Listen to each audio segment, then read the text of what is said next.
Hello, 6th graders. Welcome to Big Ideas Math, Contract Math, Section 8.3, 2014, Areas of Circles Activity.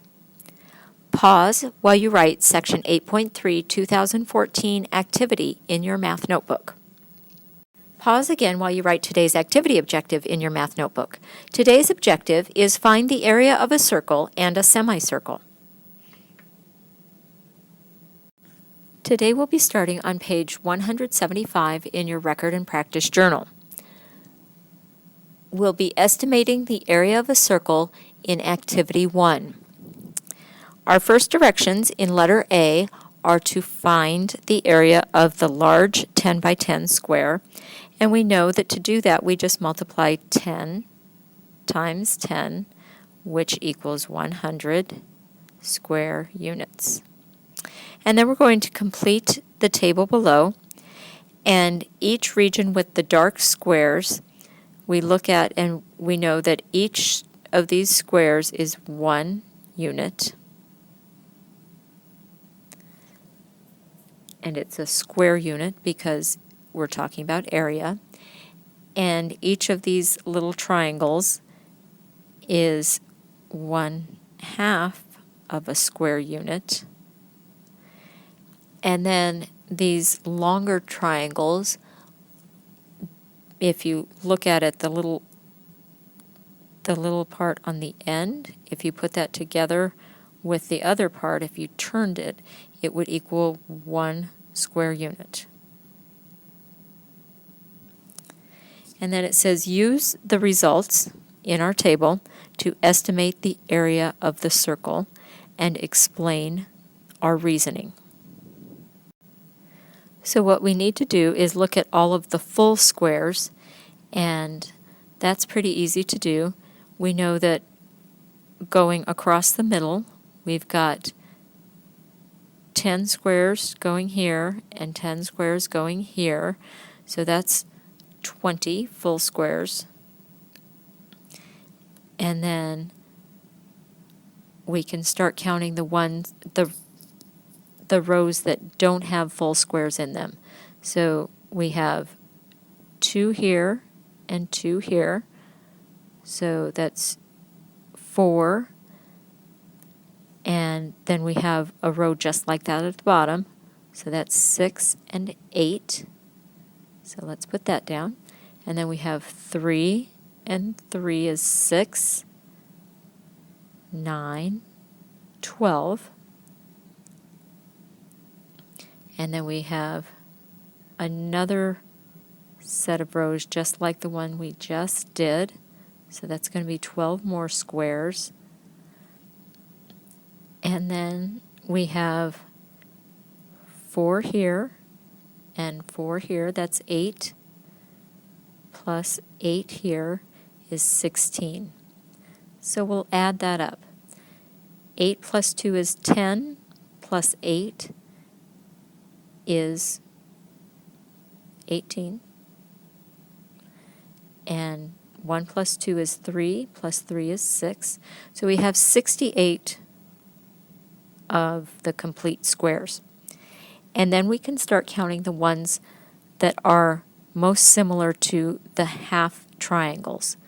So we can look and see that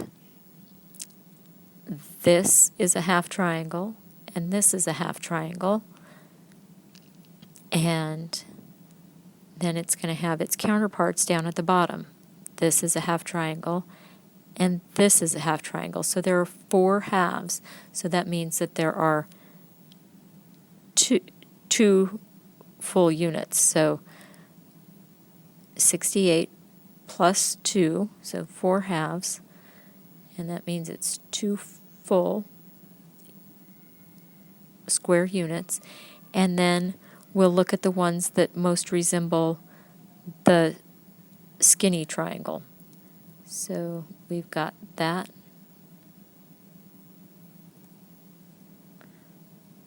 Change colors. And that.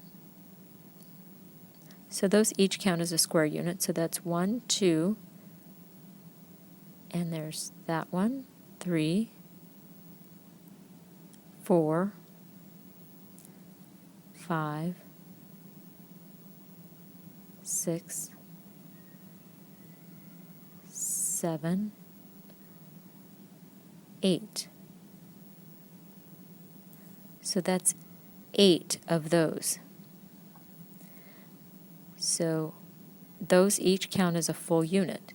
So we'll add these up.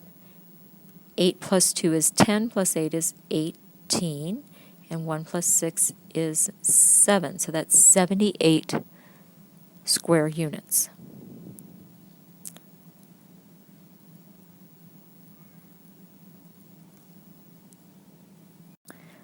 So turning the page, let's look at letter D.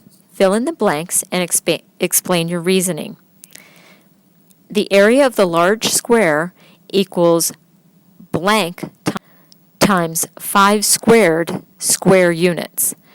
So we need to fill in what we know here. The area of the large square, remember, is 100 square units. And we know that 5 squared equals 25. So now all we need to do is fill in the blank here. We know that 4 times 25 equals 100. So it's just like solving for x. And then we know that the area of the circle is 78. And look at that, we have those wavy equal signs. So that means it's about equal to something times 25 square units. So if we divide 78 by 25, we get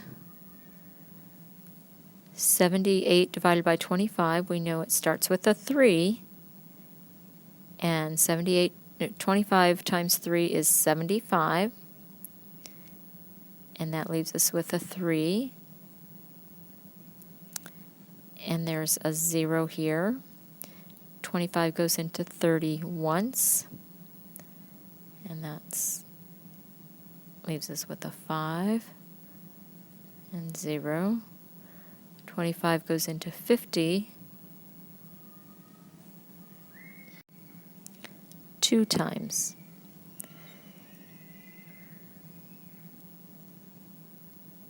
So that equals 3.12. And now we'll leave letter E for you to do for your assignment for this lesson. And it asks you, what dimension of the circle does 5 represent, and what can you conclude? So that's 2 questions. What dimension is 5? So why did they pick 5 to square? And what can you conclude about this? So be sure you give your best thoughts on that and are prepared to share during our next class. Your assignment for this lesson is to complete letter E of Activity 1 on page 176 of your Record and Practice Journal. Be prepared to share during our next class. Please remember, to earn credit for viewing this flipped lesson, you must complete your exit slip, come to our next class prepared with the journal pages or other work from the flipped lesson completed, and be prepared with any work that was assigned in the flipped lesson completed. Be prepared with any questions you have for the teacher, and always have a good attitude. We'll see you next time in class.